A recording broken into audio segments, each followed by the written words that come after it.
Bom dia! Começando mais um Despertando com Dharma, dia 7 de fevereiro de 2023.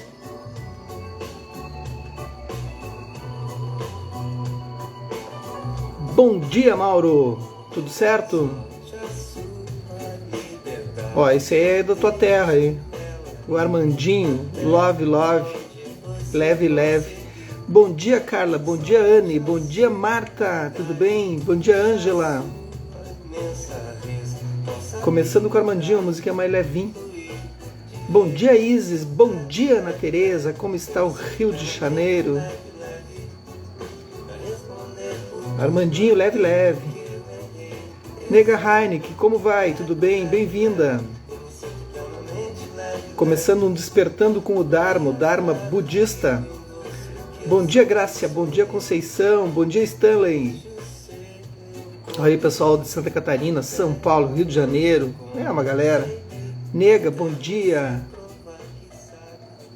Eliana. E aí, gurias? O que acharam da aula ontem? Ontem teve aula inaugural. Bom dia, Tael. Online. Do Mindfulness, né? E aí, 2 horas de aulinha. O que acharam? Foi bacana, né? E então, notícias. Hoje à noite, então, nós temos aula presencial aqui. Bom dia, Paulinha. Presencial aqui no Espaço Arquitetura da Mente. Começa às 7h15 da noite. Quem quiser experimentar, fazer uma aula experimental, apareça. E os integrantes aí, que tem uma galera aí, venham. Hoje tem aula, hoje tem conteúdo, tem prática. Olha aí, ó. A Isis colocou muito boa a aula de ontem, né? A Carla colocou incrível, muito agregadora, obrigada. Eliana, foi lindo, muito bom. Olha aí, tá vendo? É isso aí. A gente combinou antes para elas falarem isso. Bom dia, Rossana. Simões e Rossana Varacim. A gente combinou, disse, ó, vocês depois, quando eu comentar, vocês, né? Então tem aula presencial hoje aqui, no Espaço Arquitetura da Mente, hoje à noite. Meditação, aí vamos falar sobre a meditação, aspectos hoje um pouco mais avançadinhos, assim. Mas venham, vale a pena, a gente vai praticar um pouco. Amanhã de manhã repete às 7h15 da manhã, hoje à noite, 7h15, amanhã de manhã, 7h15, quem quiser experimentar. Hoje à tardinha tem yoga com a Amanda, aqui também presencial, pode fazer online para quem é de fora de outros lugares de Lajeado, mas o ideal é que venham fazer presencial, conhecer o espaço aqui é super bacana. Feito? Os comentários? É isso? Bom dia, Rosali. Então sigamos com a nossa leitura. O Poder das Dakinis. Então um livro em homenagem, né? As mulheres. Editora Lúcida Letra, escritora Micaela Haas, tradutores Marcelo Nicolodi e Gianni Pili. Bora? Prontas? Prontos? Bom dia, Andréia. Quanto tempo? Hoje à noite tem aula, Andréia. Venham. Eu sou um budista pegado, tô com saudade de vocês. Vamos começar a movimentar, começar o ano, que já deu, né? Já deu, chega de férias. Bom dia, Débora. Página 79, para quem está acompanhando, uma coroa de 10 quilos. Ok? Os convites de casamento, então ela foi pedindo em casamento, né? Os convites de casamento finalmente puderam ser enviados no início de março de 1950. Enquanto Dagmola ganhava vestidos, bom dia, Lucelena, sob medida para sua nova vida como princesa, na distante Pequim, Mao Zedong havia conquistado a vitória na China. Bom dia, Sinara. Forçando seus adversários nacionalistas a recuarem para Taiwan, enquanto toda a cidade Sáquia se preparava para o casamento de uma semana. Então imagina, né? Mao invadindo ali uma região e eles casando. Mao preparava suas numerosas tropas para seguirem para o leste do Tibete. Enquanto Dagmola aprendia a usar a elaborada coroa feita de corais, turquesa e ouro pesando 10 quilos. Os vizinhos em suas casas se preparavam para esconder seus objetos de valor por medo de saqueadores chineses. Com saudade de casa, Dagmola esperava ansiosamente por cada carta de sua família, que havia voltado ao Tibete Oriental sem ela. Bom dia, PCH. Então ela lembra que ela fez uma viagem de 1 ano a cavalo com a família, né? Aí chegaram nesse lugar, né? E olha como é que é, né? Foram para aquele lugar e acabou encontrando um príncipe ali que nem estava... ela já estava prometida a outra pessoa, né? E aí a família volta para o lugar lá, para Sakya. E ela fica ali, olha como é que são as coisas. Se ela não tivesse feito essa viagem, e se o Oceano Incendiário tem uma música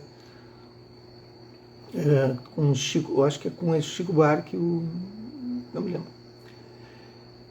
Então, como sua família havia minimizado o perigo iminente para não preocupá-la, Dagmola não tinha noção das mudanças radicais que os novos governantes trariam à força para a sua vida. Bom dia, Lu.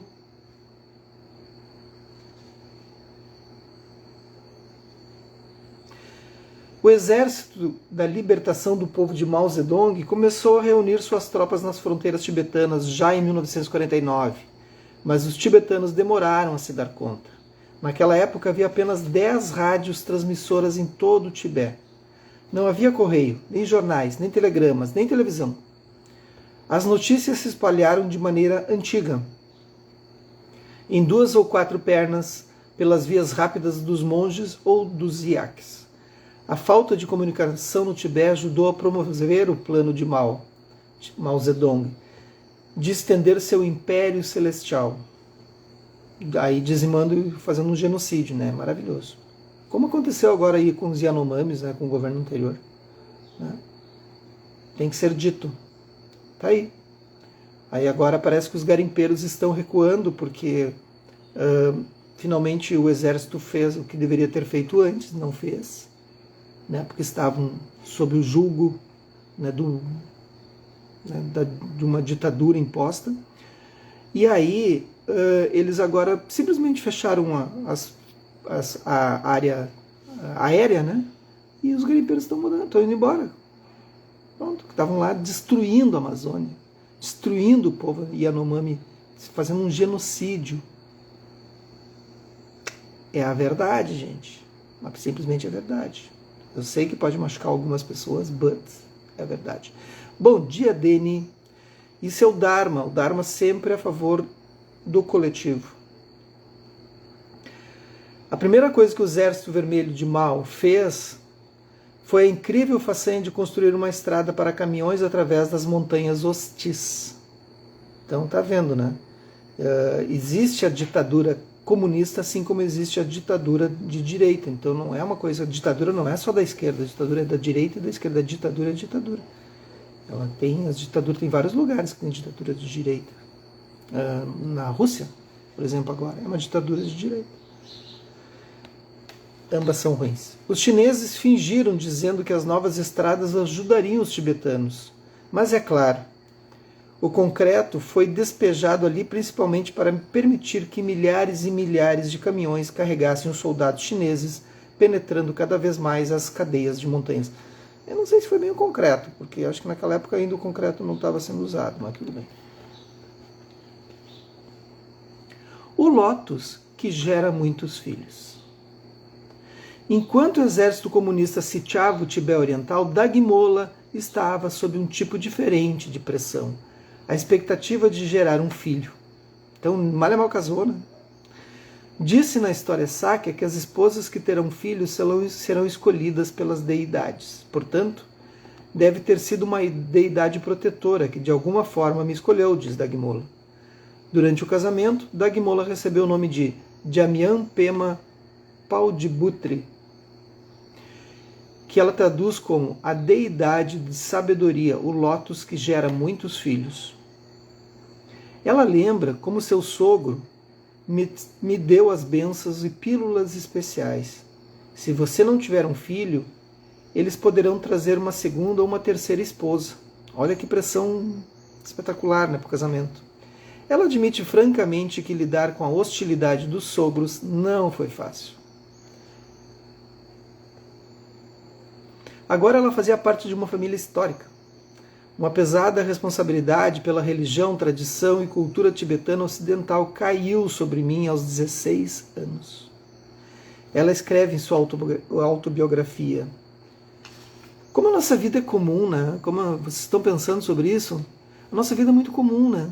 É normal. A gente nasce, estuda, trabalha, faz vestibular ou não, vai para a faculdade ou não, tem uma empresa ou vai trabalhar em algum lugar. Essas pessoas são atacadas por chineses, destruída toda uma civilização, são expulsos de suas terras, casam 16 anos com essa pressão, umas vidas malucas. Atravessam o Himalaia por um mês, caminhando na neve. Nossa vida é comum, né? Tive a sorte de ter um marido gentil e generoso, que demonstrou sua devoção lutando ferozmente por mim numa luta muito desigual. Afinal, Dagmola confessa que ainda era uma adolescente imatura e infantil. Até hoje ela ainda tem um lado brincalhão e exuberante, e posso vê-la planejando as peças inocentes que iria pregar. Em fevereiro de 1951, ela deu à luz pela primeira vez, uma menina. A família de seu marido pouco fez para esconder o quanto estava decepcionada. Pensa, uma menina, que problema. Embora eu ainda fosse jovem e tivesse muito tempo para ter filhos homens, me senti um tanto quanto fracassada. A menina, constantemente doente desde o início, viveu apenas 3 meses. Sim, já nasce com essa pressão, vai viver como? Você sabe, né? Já diz no começo, ela teve 5 filhos. Rivalidade declarada. O pai de Dagchen Rinpoche havia morrido poucas semanas antes e toda a família estava de luto. Com a partida do chefe da dinastia, o espaço estava aberto para a rivalidade familiar. A mãe de Dagmola tinha planos para que seu segundo filho assumisse o trono. Olha só. Bom dia, Rosa. Desde o dia de seu nascimento, meu marido foi treinado para ser o próximo Trinchen, que é o título do trono, né? Dagmola comenta: para nós era impensável que o segundo na linha de sucessão fosse a escolha dela. Dagmola não consegue esconder a suspeita que seu casamento inadequado com o herdeiro da família pode ter sido um fator na disputa pelo trono, que rompeu após a morte do patriarca. Havia algum ressentimento, obviamente causado por mim. Eu nunca fui totalmente aceita por minha sogra. Quem aí que não foi aceito pelo sogro e pela sogra? Levanta a mão. Eu fui maravilhosamente bem atendido pela minha sogra e meu sogro. Eles eram maravilhosos. Sério, verdade? Não. Nossa, me cuidaram como se fosse filho. Foi maravilhoso a vida toda. Desde os 18 anos até há pouco tempo atrás, quando ambos faleceram. Alguém teve problema com sogra e sogro? Levanta a mão aí se tem coragem. Vá que a sogra e o sogro estejam vendo, ouvindo. Bom dia, Odete. Eu nunca fui totalmente aceita por minha sogra, o que parecia por ser uma campa e por não pertencer a uma das famílias nobres de Lhasa. Essa intriga deixou meu marido e eu tristes e descrentes. O mais chocante era que os 2 irmãos eram próximos e nunca haviam sido rivais. Isso é triste. Ó. Foi uma época muito infeliz. O irmão de Dagchen não queria participar da rivalidade contra seu irmão e optou pela ordenação como estratégia de saída. Por fim, um palácio rival venceu a luta pelo controle político e religioso da escola Sakya. Dagchen Rinpoche perdeu a disputa para se tornar o líder da tradição. Em vez disso, ele cumpriu sua promessa de casamento de levar sua esposa para o que deveria ser uma viagem de 2 anos até sua cidade natal. Pouco antes de sua partida, Dagmola percebeu que estava grávida novamente. Bom dia, Karim, tudo bem? Viajar por terrenos acidentados pode não ser fácil para ninguém. Mas será que alguma mãe grávida hoje em dia poderia imaginar-se cavalgando a cavalo em iaques por meses a fio, usando suas melhores roupas e uma coroa de 10 quilos? Pô, tem que andar com coroa ainda. Para quê? Se não estivessem perto de algum monastério, eles armavam suas tendas. Os moradores saudaram Dagmola e seu marido com muita devoção e curiosidade quando a comitiva parou no caminho. Um dos pontos altos foi o encontro com o Dalai Lama, em seu palácio de verão em Lhasa. A tímida Dagmola teve uma audiência com um líder espiritual e político de 17 anos. Pensa, ela conheceu ele quando ele tinha 17 anos, ela é um pouco mais velha, né? E os dois estão vivos, né? E que maluquice, né? Ela também viu o primeiro automóvel, os primeiros tomates vermelhos e os soldados chineses bem armados. Os primeiros tomates vermelhos. Porque no Tibete não tem tomate, né? Só tem pedra e gelo, neve. Himalaia, né? Depósito de neve. Então, uma curiosidade, né? Himalaya, né? Então, a laia é depósito, neve. Então, depósito de neve. E nossa oitava consciência é a laia vijnana, depósito de consciência. A oitava consciência que a gente estuda no budismo.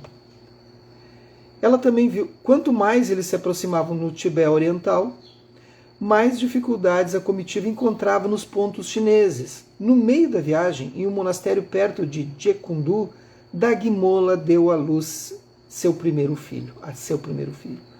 Mais tarde, ela escolheu o nome de Davi, mas ao nascer recebeu o nome de deidade budista de sabedoria. O Davi é esse que narra uma partezinha da história ali. Manju Vajra, ou Bezra, em tibetano. Manju Vajra em sânscrito, que Dagmola afetuosamente encurtou para Minzula. Logo depois, Damyang Khyentse Chokyu Lodro, é os nomes, né? Um dos mais reverenciados mestres tibetanos do século XX, reconheceu Minzula como a encarnação do pai de Dagchen Rinpoche. Então, assim, agora olha a treta que deu. Ela não se dava bem com o sogro. Peguem as pipocas porque deu treta. Ela não se dava bem com o sogro. O sogro detestava ela porque ela era uma campa. E eles uma família real. O filho se apaixona por ela. Sente a trama é essa. Ela tem uma filha, morre. E ele estava lá decepcionado. Como é que ela vai gerar uma menina, né? Que fracasso. E ele morre nesse período. Ela tem um filho, nasce. Aí chega um Rinpoche e diz, ele é a encarnação do teu sogro. Que reviravolta na história. Que loucura isso. Aí Minzula, como a encarnação do pai de Dagchen, do pai do marido dela, do príncipe. Pô, ela toda feliz, né? Aí tem que amar o filho sabendo que é o velho. O velho que só chinelhava ela. Não, aí não dá para querer. Tradicionalmente, os filhos Sakya, sempre nascem de novo em família Sakya.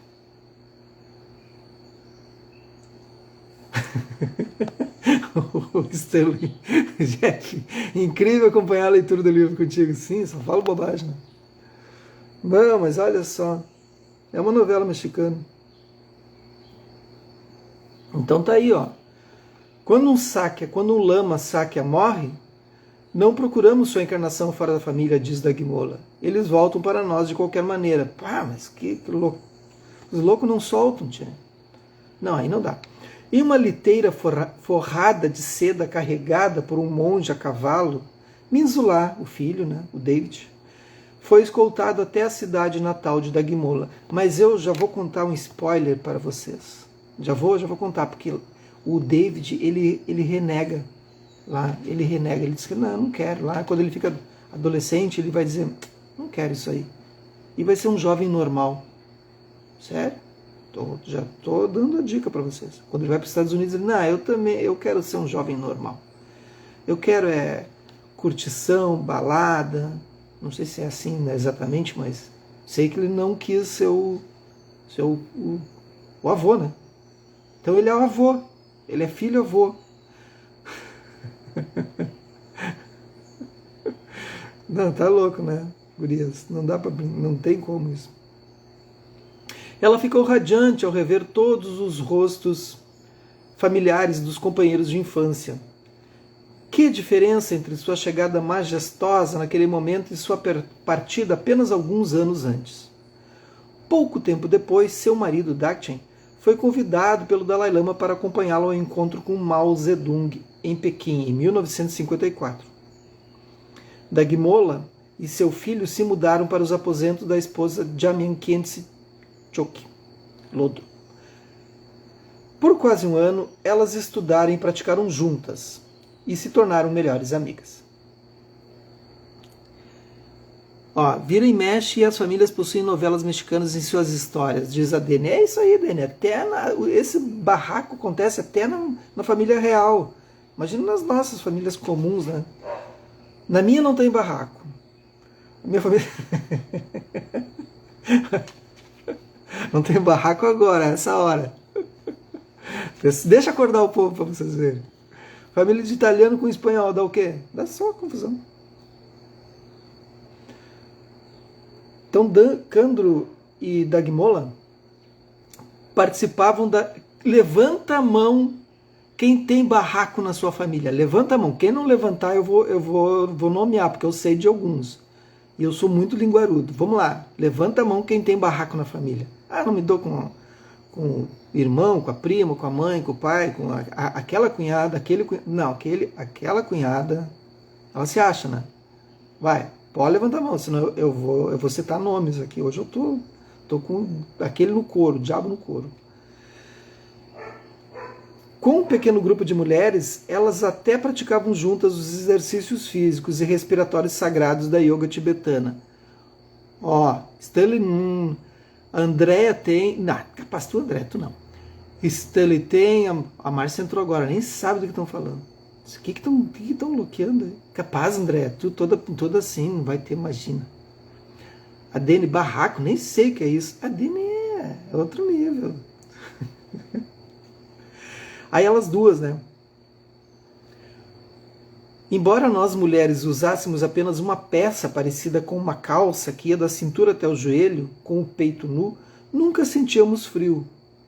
12 é um peito mais ou menos nu, né? Porque era atravessado assim. Foi uma experiência totalmente nova para mim. O objetivo do programa, baseado em antigos ensinamentos budistas, era limpar o sistema circulatório. Então elas fazem práticas de tumo, né, que não sente frio. A Rosalie também, olha aí. E balancear as funções do corpo e da mente. Eu me esforçava para não rir. Ficávamos grunhindo e fazendo barulhos engraçados enquanto nós esticávamos e nos dobrávamos. Então é todo um trabalho de prática. Eu já fiz uma prática, mas não avancei. As mulheres tibetanas tradicionalmente não faziam esses exercícios em grupo. Eu tentava me lembrar daquilo, vamos terminar essa partezinha aqui. Eu tentava me lembrar de que aquilo era uma prática do Dharma, mas a cena era muito engraçada.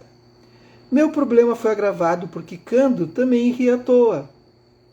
Meu problema, juntas éramos maus exemplos. Ainda hoje, tantas décadas depois, Dagmola balança a cabeça com pesar por não ter feito melhor uso daqueles ensinamentos extraordinários. Enquanto isso, em Pequim, Mao Zedong tentava encantar a delegação tibetana com comidas exóticas, aposentos luxuosos e filmes de propaganda. Dagchen Rinpoche, o marido da Dagmola, estava presente quando Mao prometeu ao Dalai Lama que a liberdade cultural e religiosa no Tibete permaneceria intocada. Mentiroso. Mentiroso, ele destruiu tudo. Uma promessa que seria quebrada muitas vezes nos anos seguintes. A profunda aversão de Mao à religião também se tornou óbvia. Foi durante essas reuniões que Mao proferiu sua famosa declaração: religião é veneno. Ficou famosa, né? Dagchen Rinpoche não se deixou enganar por aquela falsa. Quando soube que sua mãe havia falecido, ele teve um motivo convincente para se desculpar e voltou às pressas para encontrar sua esposa no Tibete Oriental e realizar os rituais tradicionais para sua mãe.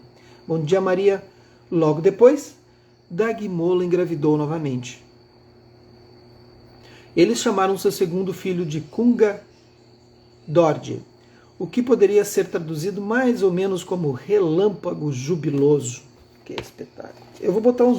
pena que eu não tinha esse acesso ao budismo antes, quando eu fui pai. Eu ia botar uns nomes assim. Relâmpago jubiloso. Alvorecer do dia. Uma coisa assim. O que vocês acham?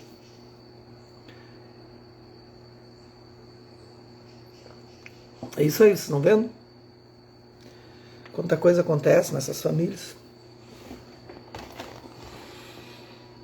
Eu tô com o Intersol aqui que já faz uma semana. Completou uma semana ontem. Não sei o que fazer para curar. Não sei, nunca tive. O que você faz para curar Intersol? Estou usando colírio. Desde o primeiro dia. Comecei a usar colírio Maxidex, acho. Que tem corticoide. Todos os dias. E aí não tá resolvendo. Alguém sabe como faz para curar Intersol? O que usa? Não me vem com aquela história de mijar em algodão e colocar no olho, que isso aí é conversa fiada. Ou esfregar aliança, né? Não, digam algo mais científico aí.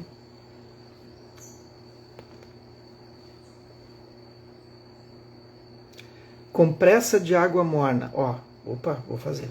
Boa. Opa, agora se decidam, gurias. Aí a Márcia disse, compressa geladas de camomila. Vou fazer as duas.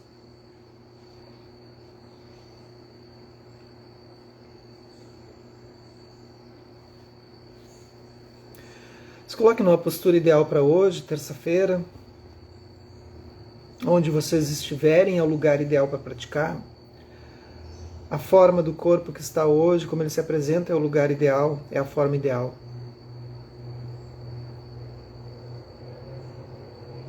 Porra. Vou testar.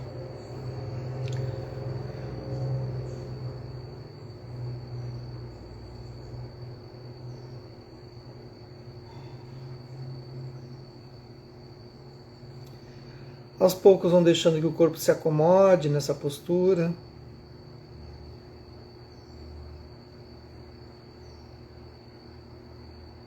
A postura escolhida por vocês hoje, com amorosidade, acolhimento.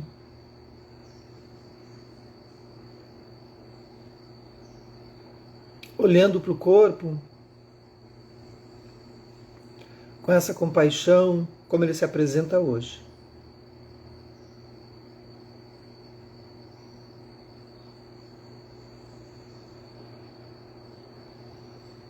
E aos poucos vão levando a atenção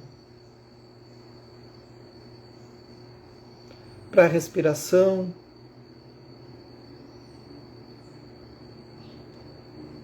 Esse fluxo do ir e vir.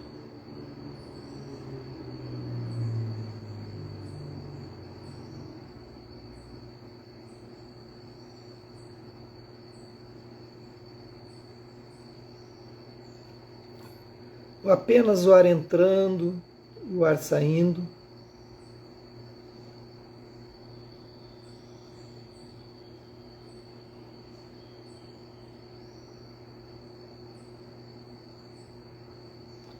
E vejam se é possível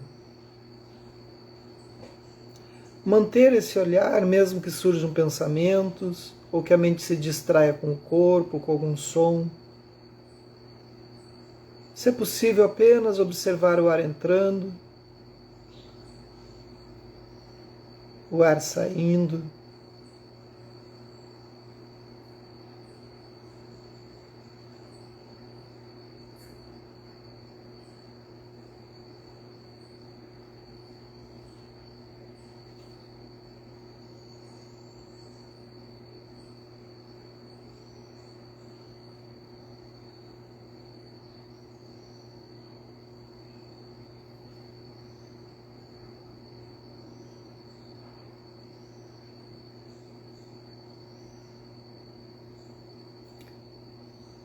E sem expectativas, vivendo a experiência no momento presente quando ela surge.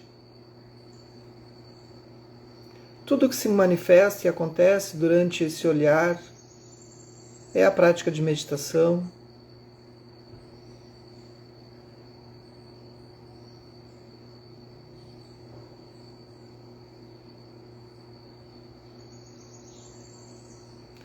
E para aqueles que vão permanecer nesse estado, permaneçam. Os demais, sigamos. Que os méritos desse nosso encontro, dessa nossa prática, se expandam e toquem a todos e que nós possamos nos tornar um caminho iluminado. Um bom dia para vocês, uma boa terça. Não esqueçam, hoje à noite tem aula e amanhã de manhã também aula presencial de meditação e tem aula presencial de yoga aqui no Espaço Arquitetura da Mente. Entre em contato e yoga também é online para quem quiser de outros estados e outras cidades, quiser experimentar. Ok? Experimente, tente. Quem é daqui, vem fazer uma aulinha hoje aqui conosco. Eu farei. Ok? Até mais, até quarta-feira, até amanhã.